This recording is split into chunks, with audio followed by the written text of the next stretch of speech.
Bukod sa kahirapan, pangunahing problema pa rin ang mga eskwelahan at tulay sa Zamboanga del Sur. Pero ang contractor na naging mga opisyal din doon ng halos 2 dekada, ang national government ang sinisisi. Narito ang Agenda Weekend Report ni Ivy Reyes. Yeah. That is why mataas yung number namin in terms of learners having difficulty in their class, because at first, imagine they will cross 3 to 4 rivers, 2 to 3 hours long distance. So yung kinakain nila na saging, kamuti or even rice or corn, tain na yan pagdating dito sa school eh. Tapos yung bata hindi na yan makapag-concentrate. So ganun, that is affecting the learning and delivery of the school. Sa malayong barangay ng Pisumpungan sa Midsalip, Zamboanga del Sur, ganito ang araw-araw na sitwasyon ng mga guro at estudyante. Ang grade 9 student na ito mula sa Pili, Zamboanga, 4 hanggang 6 na oras ang biyahe papasok at pauwi. Hindi kasi biro ang pagtawid sa 10 ilog mula sa kanilang barangay. Bala bisod ang dalang eskwela gyapon para makapit ang pahandi. Bisod kay ang dalan kay yandak-yandak pa sa mga dada. 513 ang enrolled students sa Pisumpungan. 80% dito nagmumula sa 4 na malalayong barangay. Nag-viral nitong Hunyo ang video ng kanilang mga estudyante na makikitang sakay sa isang backhoe para makatawid sa Sapa. Ayon sa mga residente, umulan kahapon kaya ganito kataas yung tubig sa Sapa ngayon. At bagamat passable pa yung ganitong level ng tubig, nagiging problema raw ang kawalan ng tulay dito sa Barangay Pisumpungan kapag bumabagyo. Ang problema sa infrastruktura, tila singtagal sa pwesto ng pamilyang Yu sa Zamboanga del Sur. 2007 pa na umupo si former Governor Victor at natalo lang ngayong 2025 polls sa mayoral race. Mula asawa, kapatid, anak at pamangkin ng asawa, may government post ang mga Yu sa Zamboanga. Nang tanungin si Victor Yu kung bakit minanapa ng DSWD ngayong 2025 ang kawalan ng tulay dito, DPWH ang kanyang sinisi. Actually, nandito na yung problema na yan. Kaya kinonvert namin yung daan into tertiary road under DPWH.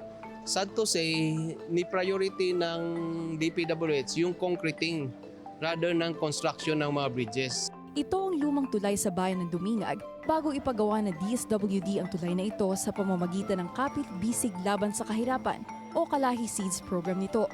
Mismong disadvantaged communities ang nagdedesisyon kung anong programa ang sagot sa kanilang kahirapan.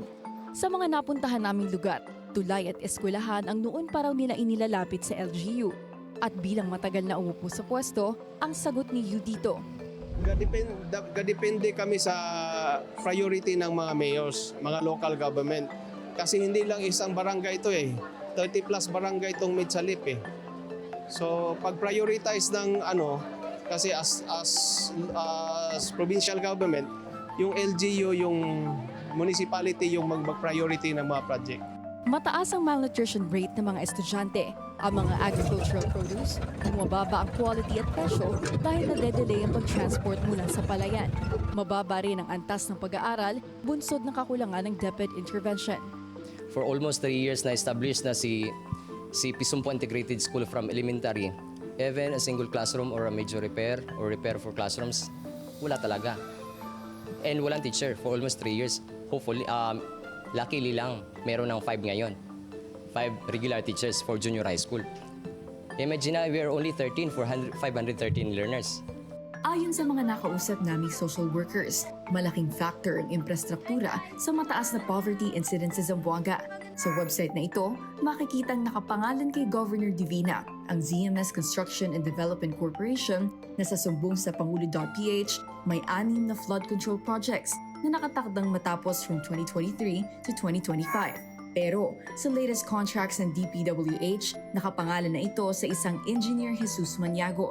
Sinubukang hingin ng Billionaire News Channel ang komento ni former Governor Victor pero wala pa itong sagot sa ngayon. May 6 na flood control projects na nakatakdang matapos from 2023 to 2025. Nagkakahalaga ng mahigit 171,182,000 pesos ang mga proyektong ito. Simula ng ilunsad ng Pangulo ang sumbong sa Pangulo.ph noong August 11, mayroon na itong 1,148 reports. Lahat ng contractors dapat makita lahat, busisiin lahat ang detalye kung ano yung mga projects, ghost projects, na kinakasakutan ng ibang mga contractors dito. Lahat ng may mga anomalya, i-report na rin po sa Pangulo at yan po ay kakasuhan. Katulad ng sinabi natin, pananagutin at iba-blacklist. Pero lahat ng kontrata na ngayon na sila ay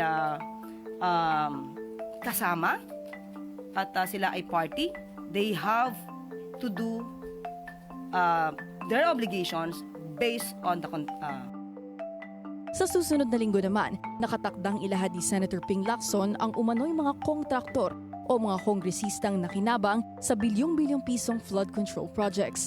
Para sa Agenda Weekend, Ivy Reyes, Billionaire News Channel.